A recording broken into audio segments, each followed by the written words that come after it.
Bueno, pero es importante esto de saber que hay recursos en el reino, ¿no? Yo siempre digo que el problema no son los recursos, Ujú. el problema es la distribución de los recursos. Totalmente. Y también esto de saber, de investigar, de meterse.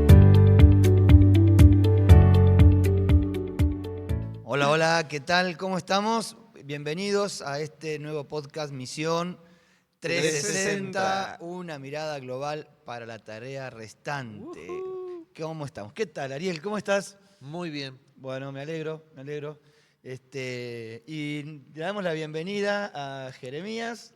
Se aplaudía solo. ¿Cómo estás, Jeremías? Bien, bien, bien. Contento de poder volver a esta mesa. Bien, te hemos extrañado, ¿eh? Te vamos a decir que hemos extrañado la presencia de Jere en algunos podcasts. Bueno, estuviste de viaje, ¿por dónde viste? Estuve haciendo una pequeña gira con el equipo de Movida. Estuvimos por Paraguay, Uruguay. Fuimos en camioneta, así que eran Wow, días y días de viaje. qué bien. Sí, pero bueno, estuvimos recorriendo Asunción, Encarnación, Ciudad del Este, Montevideo Ujú. y Punta del Este también. Muy de paso. Qué bien. Jeremías Internacional. ¿Y propósito del viaje, básicamente? Bueno, un poco era ir, conocer el equipo, apoyar un poco en algunas actividades, había encuentros voluntarios, había Cima Days, un poco de movilización de los jóvenes en aquellos países y también conocer un poco el contexto económico de los países. Me sorprendió algo muy loco. En Paraguay hay muchas empresas cristianas y cristianos que tienen empresas y aportan después a organizaciones cristianas. En Argentina creo que no lo veo tanto, en Uruguay menos, mucho menos. Bueno, pero es importante esto de saber que hay recursos en el reino, ¿no? Yo siempre digo que el problema no son los recursos, Ujú. el problema es la distribución de los recursos. Totalmente. Y también esto de saber, de investigar, de meterse, orar y a la vez investigar, Ujú, ujú. conocer, porque yo creo que siempre hay recursos cuando los proyectos vienen de Dios. Los recursos siempre surgen, así que no te limites a veces a decir, bueno, no sé cómo lo voy a financiar, no sé cómo voy a surgir de esto, porque, bueno, nos sobrarían experiencias para comentar de esto. Así que, bueno, gracias, Jere, por volver, por no quedarte por allí. Y bueno, hoy tenemos un capítulo, me parece muy, muy importante para hablar sobre el fundamento, el motor, el corazón de la misión, en cierta manera. Quizás algo que no se hace tanto énfasis, pero que sin lugar a dudas es el corazón de la misión y es el propósito por el cual Jesús dejó encomendada la misión también a sus discípulos, ¿no? Yo creo que hoy vamos a romper alguna estructura. Eso, me gusta. ¿Eh? Ujú, Me ¿Qué gusta, le me gusta. parece? A derribar algunos mitos, ujú, bien. algunas creencias. Así que este es el desafío. Bueno, has Lo puesto la estamos vara, vendiendo bien, has ¿eh? puesto la vara Sí, sí, súper sí. alta, pero bueno, vamos a ver, vamos a ver cómo vamos compartiendo. El tema de hoy con relación a la misión global para la tarea restante tiene que ver con el discipulado. Quizás el pasaje o la cita bíblica que más conocemos con relación a las misiones, que no falta en ninguna conferencia misionera que se mencione, no puede faltar en ningún material de formación misionero, en ningún desafío misionero, es obviamente Mateo 28, 18, ¿no? Que dice, Vayan y hagan discípulos todas las naciones. entonces todos entendemos este desafío y es, bueno, o no lo entendemos y por eso es que tenemos que seguir promoviendo, enseñando y alentando a la iglesia a despertar a la misión de Dios, porque es Dios el que está en misión y nos invita a nosotros a sumarnos, ¿no? A ser parte. A ser parte. Y claro, los que estamos metidos en misiones, por lo general hacemos este énfasis a todas las naciones, a todas las naciones, a todas las naciones. Queremos que de toda lengua, tribu, pueblo, raza y nación estén delante del trono, adorando al que Amén. vive por los siglos y ser parte de ese cumplimiento. Pero la misión es A ser discípulos. hacer discípulos. Hacer discípulos. Creo que, a ver, en la Biblia actual hoy podemos leerlo como la gran comisión. Es parte de la misión de la iglesia y es parte del foco que deberíamos tener en nuestra esencia, en nuestro diario vivir, en nuestro diario caminar. Y hablábamos un poco de recursos recién. Los recursos están. Un poco el desafío que tenemos es estar bien enfocados, bien encaminados. A ver, ¿para qué hacemos lo que hacemos? ¿No? Ujú. ¿Estamos haciendo actividades para llenar un espacio físico? ¿Estamos activismo nomás por decir que estoy haciendo muchas cosas? ¿O en realidad estamos cumpliendo la misión que Jesús La nos gran dejó? comisión o la gran omisión, ¿no? Uf, Bueno, ¿Qué frase, eh? está fuerte hoy. ese es el punto. Ujú. Y a veces podemos hasta desenfocarnos, en nombre de la misión, desenfocarnos de la misión. Porque pensamos, si la misión la pensamos como atravesar océanos, o la misión la pensamos como en ayudar, hablamos la otra vez, misión y acción social, educación, bueno, todas las áreas que la iglesia a veces se involucra, inclusive la política ahora, Ujú. donde es un nuevo campo en el que la iglesia está incursionando, pero pareciera como que es solamente involucrarnos por el hecho de hacer presencia y perdemos de vista cuál es el propósito, ¿no? Y el propósito es Discípulos. hacer discípulos, Ujú, hacer ujú. discípulos. Ese es el mandato, ir y hacer discípulos. Así que tendríamos que empezar a definir qué es un discípulo.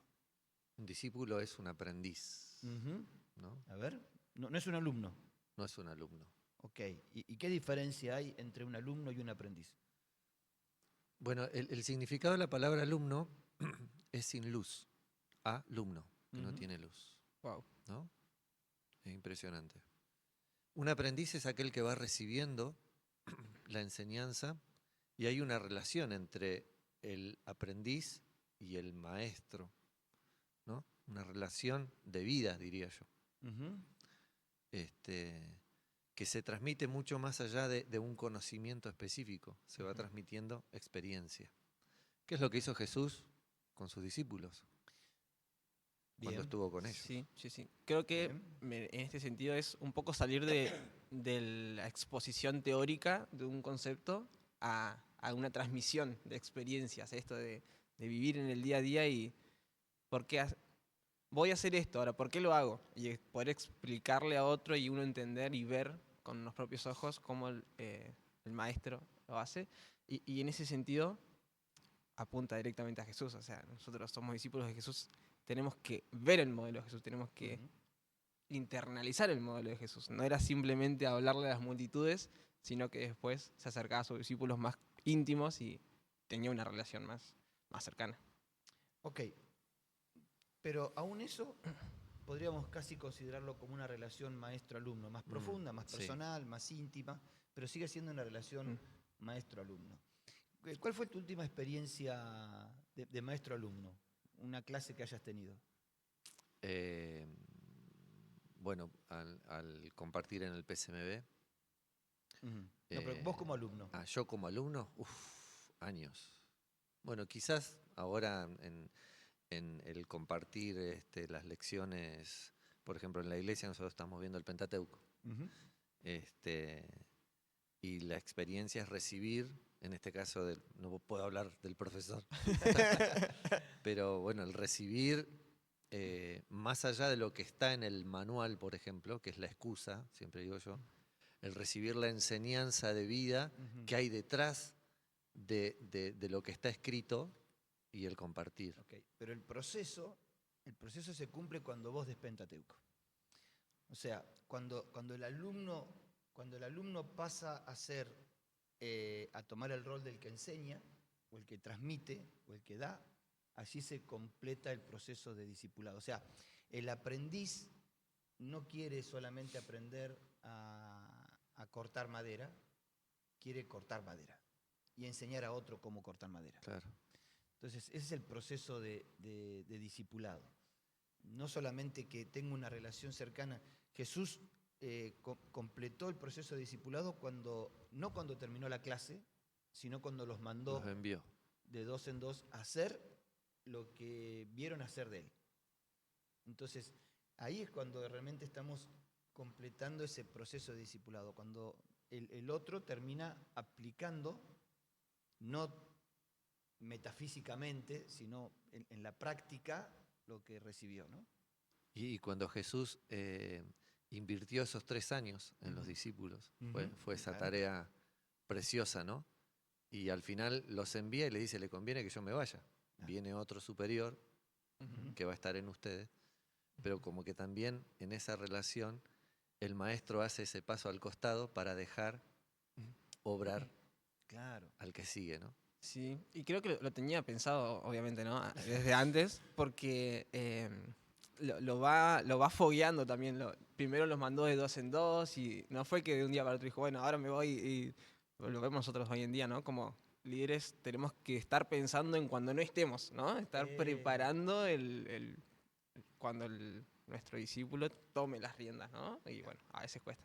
Claro, que a veces el no estar no quiere decir que no estemos físicamente, ¿no? A veces el no estar es esto que decías vos, poder corrernos, poder dejarle el espacio a nuestro discípulo para que él ahora haga lo que yo le enseñé a hacer, ¿no? Y cosas mayores, dijo Jesús. Ah, bueno. También, no Epa. tener miedo a eso, ¿no? De saber Ujú. que el discípulo puede y va a hacer cosas mayores. Cuando uno se pone a pensar, decir, ¿cómo la iglesia logró impactar tanto el imperio romano saliendo de un grupo de 120, de 11 apóstoles, pero bueno, 120, ponele, los que estaban allí en el aposento alto? ¿Cómo logró impactar tanto el imperio romano que en pocos años decían, estos que han trastocado el mundo entero? ¿Cómo se llega a eso? Sin Obviamente sonido, sin no, no. redes, sin templos, Sí, sin Biblias. sin Biblias. Wow. ¿No? Obviamente no fue en la sumatoria del 1 a 1. Acá hubo un proceso de multiplicación, ¿no? Multiplicación es la palabra. Bueno, en la Biblia habla muchas veces, ya desde Génesis, de multiplicarse. Jesús lo hizo con sus discípulos. También una cuestión matemática de una exponencialidad. O sea, a medida que va creciendo aún más que el aumento anterior. Porque en el 1 más 1 sumamos 2, pero después ese 2 se convierte en 4, y ese 4 en 8, y ese 8 en 16. Entonces se va haciendo exponencialmente un crecimiento que, bueno, lo vemos en el comienzo de la iglesia. Claro, y creo que tenemos que volver, en cierta manera, a pensar en este fundamento, en este discipulado exponencial, ¿no? Yo le llamo discipulado 2.22. Discipulado 2.22. Un poco para recordarnos el pasaje de segunda de Timoteo 2.2, ¿no? Entonces tenemos ahí Los 3 patitos. los tres patitos. Esto me lo enseñó Stanley Clark, ¿eh? Sí, sí, sí, tal Si cual. estás Sí, mirando sí, el sí, sí. podcast, Stanley, te doy el crédito Ya de, lo vamos a de traer y nos va a autoría. explicar. De autoría.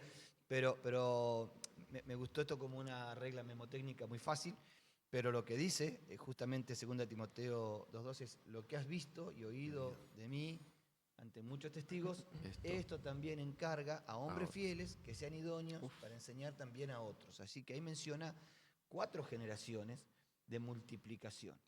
Y cuando vamos a la misión, ahora pensando yo me voy de misionero, o me voy a hacer la misión, no sé, el capítulo anterior, estábamos allí con Nina, que fue a Turquía, viajes que hacemos, que estamos, no sé, el tiempo que estamos sirviendo en España o el tiempo que podemos estar sirviendo en otro lado. La misión es hacer discípulos. La misión no cambia. Cambia el contexto, cambia la cultura, cambia las herramientas, pero la misión no cambia, es hacer discípulos. Y hacer discípulos tiene que ver con, insisto, no con dar un curso, no con, bueno, ¿cuál es? Siempre me pasa esto, ¿no? Bueno, quiero discipular, ¿cuál es el material? Y el material es tu vida. Claro. Pero la meta no es terminar un curso, la meta es que esa persona empiece a hacer lo que vos le enseñaste que hiciera. Tal cual.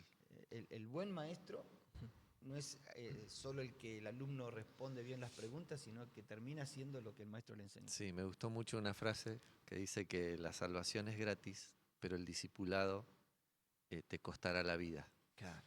No significa que tenés que morirte, sino que lleva toda tu vida, ¿no? Entonces, cuando empezamos a entender esto de que al ser discípulos y al hacer discípulos está nuestra vida en juego, creo que es más fascinante y más emocionante que simplemente poner un día para hacer un discipulado, ¿no? Esa es la excusa. pero la enseñanza es lo cotidiano, es lo que le pasaba a Jesús con los discípulos, ¿no? Él daba una enseñanza y después con ellos ahondaba y profundizaba en eso. Y esto es lo rico y lo lindo del discipulado, ¿no? De que todos somos llamados a ser discípulos y todos podemos discipular de aquello que hemos aprendido del maestro. Claro. Porque el llamado no es a ser discípulos, sino a hacer discípulos. O sea, ser discípulos para nosotros tendría que ser como lo obvio. Pero el discípulo es discípulo en tanto y en cuanto hace discípulos. Ujú. Entonces, esto no nos libra, ¿no? No nos excluye de la tarea, de la responsabilidad. Y también al comienzo decías, nosotros por ahí hacemos mucho énfasis a las naciones, en irnos y hacer discípulos en otros países, en otros contextos. Y una respuesta muy típica que he escuchado es como, no, pero acá también hay necesidad, ¿no? ¿Para qué va a ir allá si acá también? Y es una realidad, acá también tenemos que hacer discípulos. Ahora, ¿estamos haciendo discípulos? Claro. Es la pregunta, ¿no? O Esa es la sea, pregunta. si no lo hace allá, bueno, acá estamos, la iglesia está haciendo discípulos en tu día a día, en nuestras actividades. ¿Es el foco de tu Sí, actividad? pero el discipulado es intencional. Mm, El discipulado no solamente es mi estilo de vida, mm, en el sentido de cómo vivo, sino que tengo la intención de que alguien me replique. mm, Tengo la intencionalidad de que alguien me replique. Por eso es que yo puedo ser discípulo y no estar haciendo discípulos a ujú, otros. ujú. Esa es la tarea, ese es el mandato. Yo creo que en estos 40 años de creyente, donde empecé a servir al Señor fue haciendo discípulos, siendo Ujú. jóvenes. Y nos dividíamos a los jóvenes y decíamos, bueno, vos vas a discipular a este, vos vas a discipular a aquel. Y recuerdo compartir momentos de discipulado con otros jóvenes que hoy están en el ministerio, ¿no? O que hoy están sirviendo al Señor. Y entonces, y durante todos estos años de ministerio, creo que nunca he estado sin discípulos. Siempre alguien con quien pueda estar compartiendo un tiempo especial, intencional. Obviamente en esto está después siempre la respuesta del otro, hasta dónde quiere el otro ser discípulo. Pero desde nuestra parte es ser discípulo. Una vez hablaba con un candidato misionero que tenía deseos de irse a las misiones. Y le hice esta pregunta, ¿pero vos estás discipulando? No, porque yo voy a ir a trabajar a las misiones en área no sé qué. Digo, pero pero la misión es para ir a ser discípulo. ¿Vos estás discipulando acá? Me dice, no, nunca hice un discipulado. Mm. Y bueno, amigo, ahí tenés que empezar. Si vos tenés un llamado a las misiones, si vos querés meterte en una organización, tenemos tantas organizaciones que te invitan hoy a ser parte de Movida, hemos hablado de Jucum, hemos hablado de tantas otras. La misión comienza con algo muy simple, que no tiene que ver con si vas a usar tu economía, tus dones. Lo primero es, o sea, la base es, La base. vas a ser discípulo. Discípulos. Y eso podés empezarlo a hacer ahora. ¿Sabes qué? Recién mencionaste hacer alguien que replique lo que vos estás haciendo. Y eso rompe un poco, o bastante, el ego de uno de querer ser el que hace las cosas, ¿no? Ujú. Y hasta vos mencionás, Jesús dijo, van a hacer cosas mejores. Y a veces uno tiene que tener la humildad necesaria, en realidad siempre, tiene que tener la humildad necesaria para decir, bueno, yo estoy preparando a alguien que va a ser mejor que yo. Y que en un momento va a ocupar mi lugar y lo va a hacer mejor que yo. Bueno, a veces el miedo a que si nos quiten el lugar es como, no vamos a preparar a nadie. Es un poco romper esa Sí. estructura y, como decías, cumpliste. Y tiene que ver con también entender que en el discipulado lo que yo estoy transmitiendo es lo que a mí me transmitieron Mm, y lo que yo transmito al otro, que es ser formados en el carácter de Cristo. No es que yo estoy discipulando porque estoy dando algo que es mío, es ujú. algo que yo recibí de la manera que yo fui transformado, estoy transmitiendo y multiplicando esa transformación para ser todos a la manera de Cristo, ¿no? Claro, porque esa es la diferencia ahí del maestro con el discípulo, ¿no? O el alumno con el discípulo. El alumno copia contenidos, el discípulo copia formas. Yo me acuerdo que mi pastor, con el que conocí al Señor allá por los años 80, él formaba parte del equipo de Luis Palau, del evangelista de Luis Palau, ¿no? Participaba de las campañas, era predicador como telonero, podemos decir así. Claro, y yo nunca había escuchado ni visto a Luis Palau, no sabía ni quién era Luis Palau, pero sí escuchaba a mi pastor, hasta que un día, en una película que aparecía Luis Palau, aparece Luis Palau predicando, y digo, pero si predica igual que mi pastor. Bueno, resulta que mi pastor predicaba igual que él, porque era como un discípulo. Y de hecho, los primeros años en que yo empecé a predicar, me decían, pero predicás igual que el Tito Valverde. Porque de eso se trata el discipulado, ¿no? Donde vamos transmitiendo una forma. Es como pasaba con Pedro. O sea, Pedro no podía negar que era discípulo de Jesús porque hasta la forma de hablar se le parecía, ¿no? O sea, aunque él quisiera, decía, no, yo no lo conozco. Sí, hermano, si vos hablás igual que él, ¿no? Hasta tu forma de hablar es igual. Entonces, creo que esa es la misión de la iglesia, y en la multiplicación es donde se da el impacto para Sí. las naciones, ¿no? Y un detalle importante, ¿no? Cuando entendemos como iglesia que la misión es para todos, es ir y hacer discípulos, también entiendo que es en Jerusalén, en Judea, en Samaria y hasta lo último de la tierra. Entonces ahí donde unimos también misión, el concepto que nosotros tenemos, que pensamos que misión es cruzando el charco o en algún país, sino que la misión es aquí, ahora, donde yo estoy. La pregunta sería, ¿cuál es mi Judea? ¿Cuál es mi Samaria? ¿No? Entonces, tomar el lugar donde hoy estamos, hacer discípulos donde hoy estamos, y si Dios nos da la posibilidad de avanzar a otro lugar, bienvenido sea. Pero hoy donde nos toca estar, todos tenemos la misma misión, que es hacer discípulos. En el reino de Dios yo creo que tenés que estar en dos posiciones. O estás siendo discipulado por alguien, que también es una excelente pregunta. ¿Quién te discipula? ¿Quién te mentorea? Ahora se utilizaría un poco el término, Sí. ¿no? Mentorea. Pero ¿quién te discipula? ¿Quién te está...? ¿Cuál es el modelo en el cual vos te reflejás? Siempre está bueno tener... No, mi modelo es Jesús, está bien. Pero está bueno tener un modelo de carne y hueso, que te cuente sus luchas, también te cuente sus debilidades, te acompañe. Y en esto Pablo la tenía súper clara, ¿no? Porque él no decía, miren a Jesús. Él decía, mírenme a mí, sean imitadores de mí como yo soy de Cristo. Entonces, eso es discipulado jugado, ¿no? ¿Y quién te está discipulando? Primera pregunta. Si no tenés a nadie, busca a alguien que te discipule. Tu pastor, tu líder, alguien que digas, mira, yo quiero que me discipules. Insisto, y no va a ser quizás darte un cursito. Y a la vez, si estás siendo discipulado, y a la vez, ¿a quién estás discipulando vos? ¿No? ¿Qué persona está bajo tu cuidado, tu mentoreo?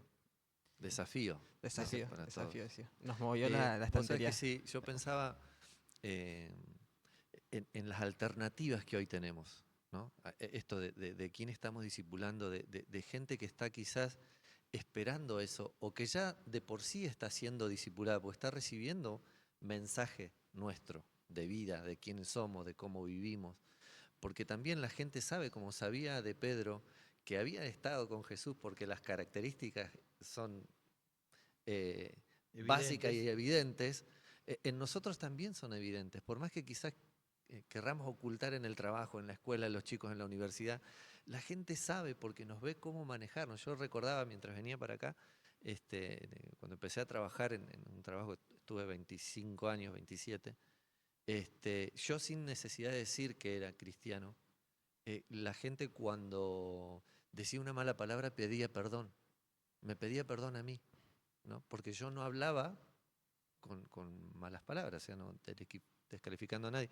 Entonces eso ya genera algo en alguien. Entonces yo estoy siendo influencia, hoy que se habla mucho de esto de influencer, de seguidores, tenemos tantas opciones, ¿no? ¿Queremos seguidores? Qué bueno sería que nosotros seamos seguidores fervientes de Cristo y que el resto nos siga a nosotros por eso. ¿Qué posteamos? Pregunta, ¿no? ¿Qué posteamos en nuestras redes? ¿No? ¿Qué reposteamos de lo que recibimos del Señor que puede servir de crecimiento a otro, ¿no? Y yo creo que sería bueno que nos llevemos este desafío, los que miramos, los que escuchamos, ¿no? Decir, bueno, ¿cuántos seguidores quiero? ¿Para qué? ¿No? ¿Y a quién estoy siguiendo yo? Sería trayéndolo a la actualidad, ¿no? Correcto. Así que Sí, creo que es una responsabilidad. Con Fabio hablábamos sobre los jóvenes y la dificultad de agarrar compromisos y decir, esto que decía Pablo era muy fuerte, se hacen imitadores de mí como yo de Cristo. No sé cuántos de nosotros nos podríamos parar a decir, sean imitadores de mí. O sea... sí, principalmente porque tenemos una mirada todavía muy global y muy multitudinaria. Lo que nos gustaría es, o sea, yo puedo tener, de hecho, viste que ahora en las redes es cuántos seguidores tenés, y en las redes, bueno, si vos tenés 1000 seguidores, si tenés 2000, si tenés 3000, y nos importa cuántos, cuando Jesús en realidad, cuando tuvo una multitud, en vez de buscar más multitud, apartó 12. O sea, tenemos que cambiar nuestro paradigma de cómo hacemos discípulos. Los discípulos no los hacemos desde un púlpito a un grupo, desde una clase a un grupo, sino es personal, es más tú a tú, y es la forma que podemos impartir, Face to ¿no? face. Claro, face to face, tal cual. Es gestar, ¿no? Entonces Pablo tenía quizás muchos seguidores, pero en sus cartas aparecen pocos como discípulos de él, como los que realmente estaban con él, a los cuales él les impartía y les daba lugar. Así que ese es el desafío. Bueno, Sí, tenemos un lindo para desafío otro por delante. podcast, para otro podcast. Pero seguiremos. vos sabés que a mí me quedó hace un par de meses compartiendo con Stanley, que vos decías, nos hablaba de Timoteo, de este discipulado, de enseñar a otros. Y en un momento nos reunimos ahí en grupo y hablábamos de esto, ¿no? Y yo me quedé pensando, porque digo, esto del desafío de discipular gente. Yo tengo la posibilidad de trabajar en un colegio y nosotros tenemos algo tan lindo que podemos compartir con los chicos al inicio de la clase, un devocional, una palabra de vida, siempre decimos, ¿no? Hablando de ejemplos y cosas cotidianas. Entonces yo digo, qué lindo privilegio y empecé a entender que ese es un lugar de discipulado. No solamente transmitir un texto y lo que el texto significa, tenemos un tiempo limitado, pero transmitir vida desde la experiencia de uno y decir cuánto podemos hacer en el lugar donde estamos. Animarnos. Y yo les diría, para terminar, reposteemos a Cristo. Uf, Bien. lindo. Vamos a seguir con este tema, porque me parece que es súper básico en la misión. Vamos a hablar diferencia entre seguidores y discípulos, entre testimonio y discipulado, temas que van surgiendo de esta charla, que es la idea. Así que, bueno, gracias, Jere. Un placer y Gracias, invitamos Ariel. a todos que nos Gracias sigan a todos. en... Gracias a vos. No, gracias. Gracias a los chicos que están atrás. Gracias al equipo técnico, como eso. siempre, Sari y Simón, unos genios. Sí. Hasta nos sacan más lindos, ¿eh? Sí. Hacen milagros con las ediciones. Nos vemos en el próximo podcast, Misión 360, una mirada global.